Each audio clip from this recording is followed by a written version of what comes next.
Hai guys, jumpa kembali dengan saya Nur Fitriadin di akun Noer Blessed.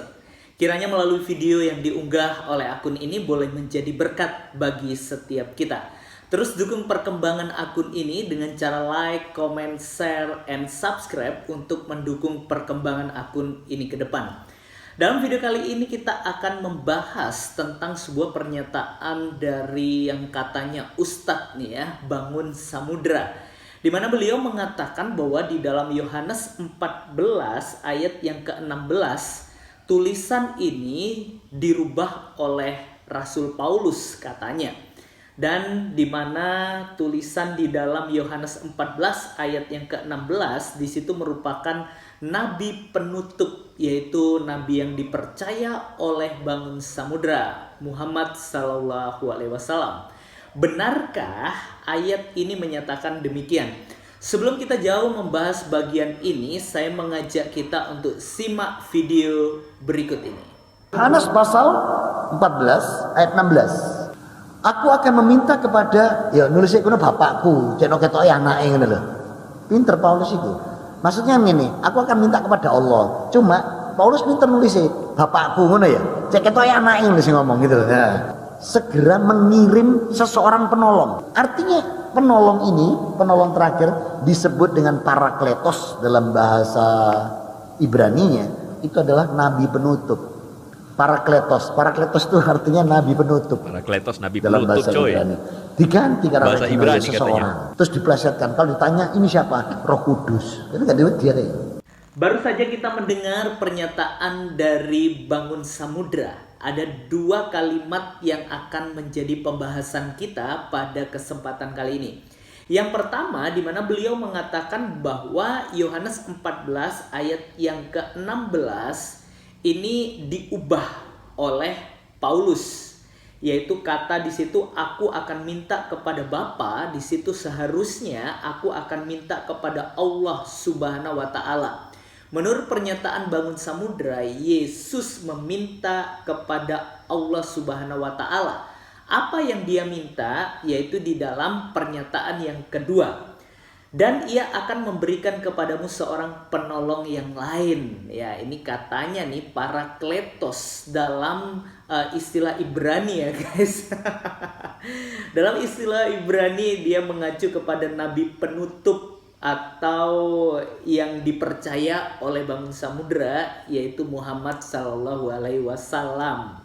Ya, benarkah ayat ini menyatakan hal yang demikian seperti apa yang dikatakan oleh Bangun Samudra?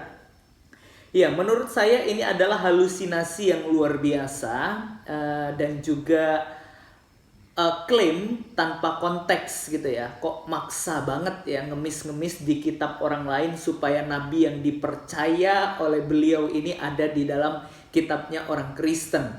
Ya, apakah kitab Anda itu sudah tidak memiliki pengaruh kepada umatnya atau bagaimana? Saya tidak tahu. Saya tidak akan membahas itu lebih lanjut karena itu urusan Anda. Tetapi berhubung Anda menyinggung tentang kitab orang Kristen, maka dari itu adalah hak kami untuk meluruskan dan mempertanggungjawabkan apa yang menjadi pernyataan Anda. Mari kita bahas pernyataan yang pertama. Aku akan minta kepada Allah. Nah, di sini dituliskan aku akan minta kepada Bapa. Di sini katanya diubah oleh Paulus. Kita harus tahu ya guys ya bahwa kitab Yohanes ini bukan tulisan Rasul Paulus. Ingat baik-baik ya. Kitab Yohanes ini, Injil Yohanes ini bukan merupakan tulisan dari Rasul Paulus, tetapi Yohanes ini ditulis oleh Rasul Yohanes sendiri, yaitu anak dari Zebedeus, di mana beliau adalah murid yang dikasihi oleh Yesus Kristus. Jadi jelas ya di bagian ini kita harus mengerti bahwa tulisan Injil Yohanes bukan tulisan Rasul Paulus. Jadi bagaimana mungkin Paulus mengubah tulisan dari Rasul Yohanes ini? Itu adalah cacat pikir ya, menurut saya kesesatan pikir dan kesesatan tafsir di dalam bagian ini. Lalu kalimat yang kedua ini yang menarik menjadi pembahasan kita ya. Di situ dituliskan bahwa ia akan memberikan kepadamu seorang penolong yang lain. di mana beliau menyatakan bahwa ini adalah istilah Ibrani yang artinya nabi penutup. Ya, kalau kita memperhatikan bahwa seorang penolong yang lain di sini, ini Parakletos, itu bukan istilah Ibrani ya. Itu konyol banget ya kalau kita memperhatikan pernyataannya. Ya, sebenarnya istilah Parakletos itu dari bahasa Yunani yang artinya adalah seorang penolong yang lain.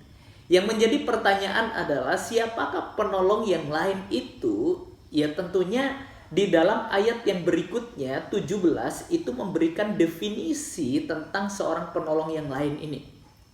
Siapakah dia? Yaitu di dalam ayat yang ke-17, yaitu roh kebenaran. Roh kebenaran ya. Jadi jelas siapa roh kebenaran itu, tentunya Roh Kudus. Ya, mari kita perhatikan di sini di dalam ayat 17, dunia tidak dapat menerima dia sebab dunia tidak melihat dia dan tidak mengenal dia. Tetapi kamu mengenal dia, sebab ia menyertai kamu dan akan diam di dalam kamu. Kalau memang betul seorang penolong yang lain ini adalah Muhammad Sallallahu Alaihi Wasallam, tentunya tidak ada penjelasan dunia tidak dapat menerima dia. Karena faktanya dunia menerima Muhammad Sallallahu Alaihi Wasallam. Ya, saya tidak jauh membahas tentang nabi beliau, tetapi saya hanya meluruskan bagian ini.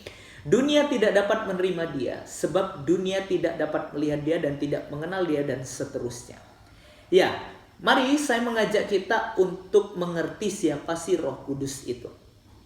Roh Kudus itu tentunya adalah Allah itu sendiri yang merupakan pribadi yang ketiga dari Allah Tritunggal. Ya, Alkitablah yang menyatakan bahwa Roh Kudus itu adalah Allah. Dia bukan hanya merupakan kuasa Allah, tetapi dia memiliki sifat-sifat Allah, yaitu Maha Tahu, seperti yang tercatat di dalam 1 Korintus 2 ayat 10-11. Dia juga Maha Kuasa, dia juga Maha Hadir, dan Roh Kudus juga melakukan pekerjaan-pekerjaan Allah, seperti mencipta di dalam Kejadian 1 ayat 1. Dan Roh Kudus juga memiliki kedudukan yang setara dengan Allah Bapa dan Allah Anak dalam Matius 28 ayat yang ke-19. Nah, kita harus ingat bahwa Roh Kudus itu adalah Allah. Hanya saja di dalam Alkitab itu memiliki nama-nama lain, ya, seperti yang saya sebutkan tadi. Kalau kita memperhatikan di dalam Yohanes 14 ayat 17 itu disebut Roh Kebenaran. Di dalam 1 Korintus 3 ayat yang ke-16 itu Roh Kudus disebut Roh Allah. Dan di dalam Kisah Rasul 16 ayat 7 Roh Kudus juga disebut dengan Roh Yesus. Bahkan Efesus 1 ayat 17 Roh Kudus disebut dengan Roh Hikmat. Roma 8 ayat 2 Roh Kudus itu disebut Roh Hidup. Dan Yohanes 14 ayat 16 Roh Kudus itu disebut Roh Penolong atau Penghibur. Jadi jelas ya, dalam bagian ini dalam Yohanes 14 ayat yang ke-16 itu tidak ada kaitannya dengan nabi yang dipercaya oleh Bangun Samudra. Ya, makanya tidurnya jangan terlalu lama ya. Bangun guys. Ya, di sini ini jelas tidak ada kaitannya dengan nabi yang dipercaya oleh Bangun Samudra, yaitu Nabi Muhammad SAW. Tetapi ini jelas bahwa mengacu atau menunjukkan kepada seorang penolong yang lain, yaitu adalah Roh Kudus yang akan memberikan penghiburan. Di sini Yesus, perikopnya jelas, Yesus menjanjikan penghibur, yaitu Roh Kudus yang akan menghibur umatnya. Ya, jadi dari bagian ini tidak dapat disangsikan lagi, tidak dapat cari-cari kesalahannya lagi, tetapi inilah kebenaran mutlak yang ada di dalam Alkitab. Kiranya melalui video ini kita boleh diberkati dan wawasan kita dibukakan untuk berpikir waras serta hidup dalam kewarasan, tidak ngelantur atau halusinasi tinggi dan ingin nabinya diakui oleh Alkitab ya guys ya. Padahal tidak ada sedikit pun menceritakan kisah tentang nabi yang dipercaya oleh Bangun Samudra. Ya, demikian video dari saya. Tuhan Yesus memberkati kita. God be with you.